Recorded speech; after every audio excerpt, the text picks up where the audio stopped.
Assalomu alaykum, hurmatli do'stlar. Biza Hazar bozordagi 38-34 do'konda turibmiz. Kuxnyamizda bir qator obzor qilib tushuntirib beramiz. Kuxnyamizga keladigan bo'lsak, metri 3,5 metr, balandligi 2,5. Eshiklar vakuumli. Mijozlar kimdir misol hammaning bilan bo'lgandek arestoni, gaz baloni qo'yishlari uchun ochiq ko'kimiz xolasanizda polka qo'yib beramiz. Bu metri 2 milyon 200 ming so'mdan tayyorlab beramiz.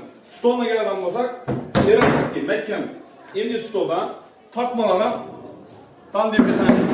Bularga ishonchli, zazorlar o'ynamadi, o'zgarmaydi.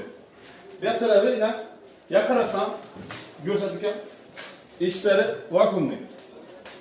Patologgacha deyip tursin desanglar, borimizdan uyingizga olib, o'rnini olib, qo'shlik rasmiyda o'lchab, xudo xolasa akkamanda tayyorlab beramiz. Bu yoqqa keladigan bo'lsak, bu tarafda 4 metrlik turibdi. Bularimiz ham nechik dizaynda ishlashlik bo'lsa, ishlab beramiz. Qalamlarni qo'yib, xohlagan svetlarda ishlab beramiz. Endetdan, shpondan, akrildan, xohlagan nega tayyorlab beramiz, xudo xolasa. Like bosib, xudo xolasa tarqatib turinglar, keyingi videolarimizda chiqib boradi shunda, xudo xolasa. Salomat bo'ling, kuzatib borganingiz uchun rahmat.